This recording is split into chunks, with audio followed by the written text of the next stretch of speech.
Chapter 14. Secularism. Acknowledge your shadow.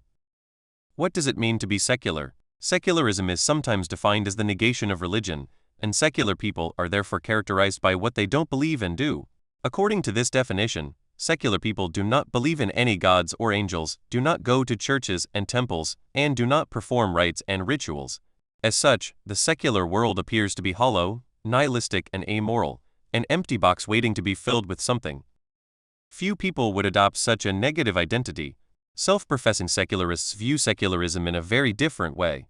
For them, secularism is a very positive and active worldview, which is defined by a coherent code of values rather than by opposition to this or that religion. Indeed, many of the secular values are shared by various religious traditions. Unlike some sects that insist they have a monopoly over all wisdom and goodness, one of the chief characteristics of secular people is that they claim no such monopoly. They don't think that morality and wisdom came down from heaven in one particular place and time. Rather, morality and wisdom are the natural legacy of all humans. So it is only to be expected that at least some values would pop up in human societies all over the world, and would be common to Muslims, Christians, Hindus and atheists. Religious leaders often present their followers with a stark either/or choice. Either you are Muslim or you are not. And if you are Muslim, you should reject all other doctrines. In contrast, secular people are comfortable with multiple hybrid identities. As far as secularism is concerned, you can go on calling yourself a Muslim and continuing to pray to Allah, eat halal food and make the Hajj to Mecca, yet also be a good member of secular society, provided you adhere to the secular ethical code. This ethical code, which is indeed accepted by millions of Muslims, Christians and Hindus as well as by atheists, enshrines the values of truth, compassion, equality, freedom, courage and responsibility. It forms the foundation of modern scientific and democratic institutions. Like all ethical codes, the secular code is an ideal to aspire to rather than a social reality. Just as Christian societies and Christian institutions often deviate from the Christian ideal, so too secular societies and institutions often fall far short of the secular ideal. Medieval France was a self-proclaimed Christian kingdom, but it dabbled in all kinds of not very Christian activities. Just ask the downtrodden peasantry. Modern France is a self-proclaimed secular state, but from the days of Robespierre onwards it took some troubling liberties with the very definition of liberty. Just ask women. That does not mean that secular people, in France or elsewhere, lack a moral compass or an ethical commitment. It just means that it is not easy to live up to an ideal. The secular ideal. What then is the secular ideal? The most important secular commitment is to the truth, which is based on observation and evidence rather than on mere faith. Seculars strive not to confuse truth with belief. If you have a very strong belief in some story, that may tell us a lot of interesting things about your psychology, about your childhood, and about your brain structure, but it does not prove that the story is true. Often, strong beliefs are needed precisely when the story isn't true. In addition, seculars do not sanctify any group, any person or any book as if it and it alone has sole custody of the truth. Instead, secular people sanctify the truth wherever it may reveal itself, in ancient fossilized bones, in images of far-off galaxies, in tables of statistical data, or in the writings of various human traditions. This commitment to the truth underlies modern science, which has enabled humankind to split the atom, decipher the genome, track the evolution of life, and understand the history of humanity itself. The other chief commitment of secular people is to compassion. Secular ethics relies not on obeying the edicts of this or that God, but rather on a deep appreciation of suffering. For example, secular people abstain from murder not because some ancient book forbids it, but because killing inflicts immense suffering on sentient beings. There is something deeply troubling and dangerous about people who avoid killing just because God says so. Such people are motivated by obedience rather than compassion, and what will they do if they come to believe that their God commands them to kill heretics, witches, adulterers or foreigners? Of course, in the absence of absolute divine commandments, secular ethics often faces difficult dilemmas. What happens when the same action hurts one person but helps another? Is it ethical to levy high taxes on the rich in order to help the poor? To wage a bloody war in order to remove a brutal dictator? To allow an unlimited number of refugees into our country? When secular people encounter such dilemmas, they do not ask what does God command. Rather, they weigh carefully the feelings of all concerned parties, examine a wide range of observations and possibilities, and search for a middle path that will cause as little harm as possible. Consider, for example, attitudes to sexuality. How do secular people decide whether to endorse or oppose rape, homosexuality, bestiality and incest? by examining feelings. Rape is obviously unethical, not because it breaks some divine commandment, but because it hurts people. In contrast, a loving relationship between two men harms no one, so there is no reason to forbid it. What then about bestiality? I have participated in numerous private and public debates about gay marriage, and all too often some wise guy asks if marriage between two men is okay, why not allow marriage between a man and a goat? From a secular perspective, the answer is obvious. Healthy relationships require emotional, intellectual, and even spiritual depth. A marriage lacking such depth will make you frustrated, lonely, and psychologically stunted. Whereas two men can certainly satisfy the emotional, intellectual, and spiritual needs of one another, a relationship with a goat cannot. Hence, if you see marriage as an institution aimed at promoting human well-being, as secular people do, you would not dream of even raising such a bizarre question. Only people who see marriage as some kind of miraculous ritual might do so. So how about relations between a father and his daughter? Both are humans, so what's wrong with that? Well, numerous psychological studies have demonstrated that such relations inflict immense, and usually irreparable harm on the child. In addition, they reflect and intensify destructive tendencies in the parent. Evolution has shaped the sapiens' psyche in such a way that romantic bonds just don't mix well with parental bonds. Therefore, you don't need God or the Bible to oppose incest, you just need to read the relevant psychological studies. This is the deep reason why secular people cherish scientific truth, not in order to satisfy their curiosity, but in order to know how best to reduce the suffering in the world. Without the guidance of scientific studies, our compassion is often blind. The twin commitments to truth and compassion result also in a commitment to equality. Though opinions differ regarding questions of economic and political equality, secular people are fundamentally suspicious of all a priori hierarchies. Suffering is suffering, no matter who experiences it, and knowledge is knowledge, no matter who discovers it. Privileging the experiences or the discoveries of a particular nation, class, or gender is likely to make us both callous and ignorant. Secular people are certainly proud of the uniqueness of their particular nation, country, and culture, but they don't confuse uniqueness with superiority. Hence, though secular people acknowledge their special duties towards their nation and their country, they don't think these duties are exclusive, and they simultaneously acknowledge their duties towards humanity as a whole. We cannot search for the truth and for the way out of suffering without the freedom to think, investigate, and experiment. Secular people cherish freedom and refrain from investing supreme authority in any text, institution, or leader as the ultimate judge of what's true and what's right. Humans should always retain the freedom to doubt, to check again, to hear a second opinion, to try a different path. Secular people admire Galileo Galilei, who dared to question whether the earth really sits motionless at the center of the universe. They admire the masses of common people who stormed the Bastille in 1789 and brought down the despotic regime of Louis Roman XVI, and they admire Rosa Parks, who had the courage to sit down on a bus seat reserved for white passengers only. It takes a lot of courage to fight biases and oppressive regimes, but it takes even greater courage to admit ignorance and venture into the unknown. Secular education teaches us that if we don't know something, we shouldn't be afraid of acknowledging our ignorance and looking for new evidence. Even if we think we know something, we shouldn't be afraid of doubting our opinions and checking ourselves again. Many people are afraid of the unknown and want clear-cut answers for every question.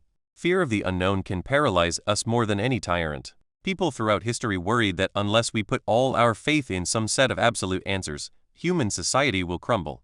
In fact, modern history has demonstrated that a society of courageous people willing to admit ignorance and raise difficult questions is usually not just more prosperous, but also more peaceful than societies in which everyone must unquestioningly accept a single answer. People afraid of losing their truth tend to be more violent than people who are used to looking at the world from several different viewpoints. Questions you cannot answer are usually far better for you than answers you cannot question. Finally, secular people cherish responsibility. They don't believe in any higher power that takes care of the world, punishes the wicked, rewards the just, and protects us from famine, plague, or war. We flesh and blood mortals must take full responsibility for whatever we do, or don't do.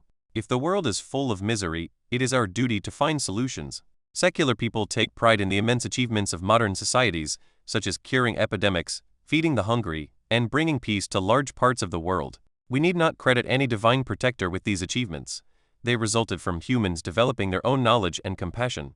Yet for exactly the same reason, we need to take full responsibility for the crimes and failings of modernity, from genocides to ecological degradation. Instead of praying for miracles, we need to ask what we can do to help. These are the chief values of the secular world. As noted earlier, none of these values is exclusively secular. Jews also value the truth, Christians value compassion, Muslims value equality, Hindus value responsibility, and so forth. Secular societies and institutions are happy to acknowledge these links and to embrace religious Jews, Christians, Muslims, and Hindus, provided that when the secular code collides with religious doctrine, the latter gives way. For example, to be accepted into secular society, Orthodox Jews are expected to treat non-Jews as their equals, Christians should avoid burning heretics at the stake, Muslims must respect freedom of expression, and Hindus ought to relinquish caste-based discrimination. In contrast, there is no expectation that religious people should deny God or abandon traditional rites and rituals. The secular world judges people on the basis of their behavior rather than of their favorite clothes and ceremonies. A person can follow the most bizarre sectarian dress code and practice the strangest of religious ceremonies, yet act out of a deep commitment to the core secular values. There are plenty of Jewish scientists, Christian environmentalists, Muslim feminists, and Hindu human rights activists. If they are loyal to scientific truth, to compassion, to equality, and to freedom, they are full members of the secular world, and there is absolutely no reason to demand that they take off their yarmulkes, crosses, hijabs, or talakas. For similar reasons, secular education does not mean a negative indoctrination that teaches kids not to believe in God and not to take part in any religious ceremonies. Rather, secular education teaches children to distinguish truth from belief, to develop their compassion for all suffering beings, to appreciate the wisdom and experiences of all the earth's denizens, to think freely without fearing the unknown, and to take responsibility for their actions and for the world as a whole. Was Stalin secular? It is therefore groundless to criticize secularism for lacking ethical commitments or social responsibilities. In fact, the main problem with secularism is just the opposite. It probably sets the ethical bar too high. Most people just cannot live up to such a demanding code, and large societies cannot be run on the basis of the open-ended quest for truth and compassion. Especially in times of emergency, such as war or economic crisis, societies must act promptly and forcefully, even if they are not sure what is the truth and what is the most compassionate thing to do. They need clear guidelines, catchy slogans, and inspiring battle cries. Since it is difficult to send soldiers into battle or impose radical economic reforms in the name of doubtful conjectures, secular movements repeatedly mutate into dogmatic creeds. For example, Karl Marx began by claiming that all religions were oppressive frauds, and he encouraged his followers to investigate for themselves the true nature of the global order. In the following decades, the pressures of revolution and war hardened Marxism, and by the time of Stalin, the official line of the Soviet Communist Party said that the global order was too complicated for ordinary people to understand, hence it was best always to trust the wisdom of the party and do whatever it told you to do, even when it orchestrated the imprisonment and extermination of tens of millions of innocent people.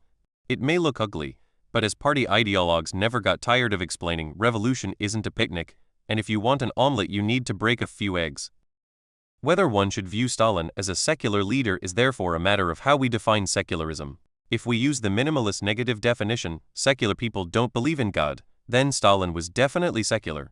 If we use a positive definition, secular people reject all unscientific dogmas and are committed to truth, compassion, and freedom, then Marx was a secular luminary, but Stalin was anything but. He was the prophet of the godless, but extremely dogmatic religion of Stalinism. Stalinism is not an isolated example. On the other side of the political spectrum, capitalism too began as a very open-minded scientific theory, but gradually solidified into a dogma. Many capitalists keep repeating the mantra of free markets and economic growth, irrespective of realities on the ground. No matter what awful consequences occasionally result from modernization, industrialization, or privatization, capitalist true believers dismiss them as mere growing pains and promise that everything will be made good through a bit more growth.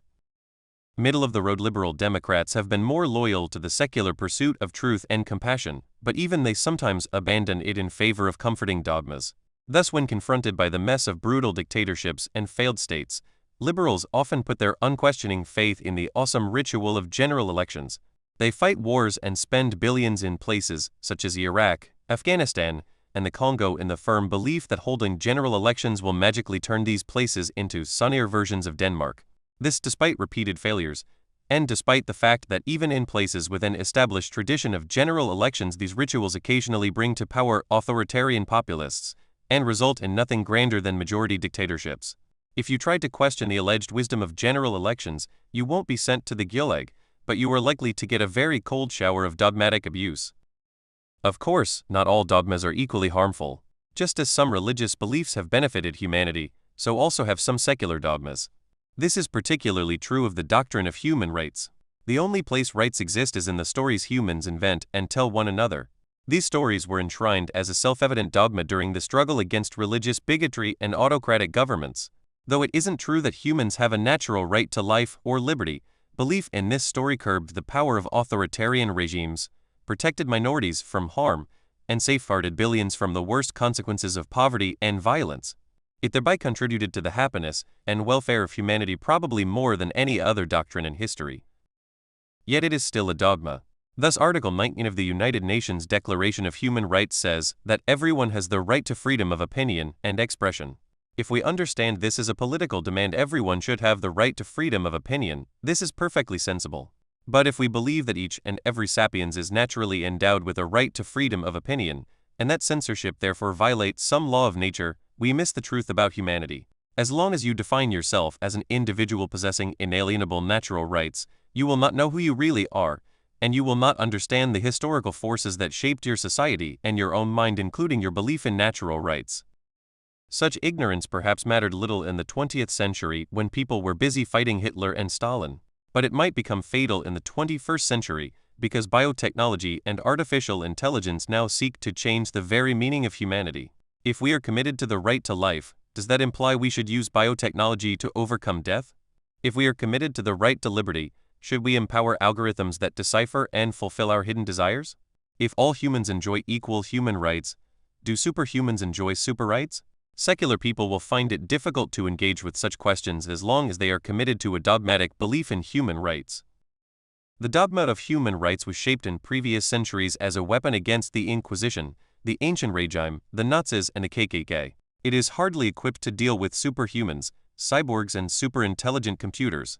While human rights movements have developed a very impressive arsenal of arguments and defenses against religious biases and human tyrants, this arsenal hardly protects us against consumerist excesses and technological utopias. Acknowledging the shadow. Secularism should not be equated with Stalinist dogmatism or with the bitter fruits of Western imperialism and runaway industrialization. Yet it cannot shirk all responsibility for them either. Secular movements and scientific institutions have mesmerized billions with promises to perfect humanity and to utilize the bounty of planet Earth for the benefit of our species. Such promises resulted not just in overcoming plagues and famines, but also in gulags and melting ice caps. You might well argue that this is all the fault of people misunderstanding and distorting the core secular ideals and the true facts of science. And you are absolutely right. But that is a common problem for all influential movements. For example, Christianity has been responsible for great crimes such as the Inquisition, the Crusades, the oppression of native cultures across the world, and the disempowerment of women. A Christian might take offense at this and retort that all these crimes resulted from a complete misunderstanding of Christianity. Jesus preached only love, and the Inquisition was based on a horrific distortion of his teachings. We can sympathize with this claim, but it would be a mistake to let Christianity off the hook so easily. Christians appalled by the Inquisition and by the Crusades cannot just wash their hands of these atrocities, they should rather ask themselves some very tough questions. How exactly did their religion of love allow itself to be distorted in such a way, and not once, but numerous times? Protestants who try to blame it all on Catholic fanaticism are advised to read a book about the behavior of Protestant colonists in Ireland or in North America. Similarly, Marxists should ask themselves what it was about the teachings of Marx that paved the way to the Gulag. Scientists should consider how the scientific project lent itself so easily to destabilizing the global ecosystem, and geneticists in particular should take warning from the way the Nazis hijacked Darwinian theories. Every religion, ideology, and creed has its shadow, and no matter which creed you follow, you should acknowledge your shadow and avoid the naive reassurance that it cannot happen to us. Secular science has at least one big advantage over most traditional religions, namely that it is not terrified of its shadow, and it is in principle willing to admit its mistakes and blind spots. If you believe in an absolute truth revealed by a transcendent power, you cannot allow yourself to admit any error, for that would nullify your whole story. But if you believe in a quest for truth by fallible humans, admitting blunders is an inherent part of the game. This is also why undogmatic secular movements tend to make relatively modest promises. Aware of their imperfections, they hope to effect small incremental changes, raising the minimum wage by a few dollars or reducing child mortality by a few percentage points. It is the mark of dogmatic ideologies that, due to their excessive self-confidence, they routinely vow the impossible. Their leaders speak all too freely about eternity, purity, and redemption, as if by enacting some law, building some temple, or conquering some piece of territory they could save the entire world in one grand gesture. As we come to make the most important decisions in the history of life, I personally would trust more in those who admit ignorance than in those who claim infallibility. If you want your religion, ideology, or worldview to lead the world, my first question to you is, what was the biggest mistake your religion, ideology, or worldview committed? What did it get wrong? If you cannot come up with something serious, I for one would not trust you.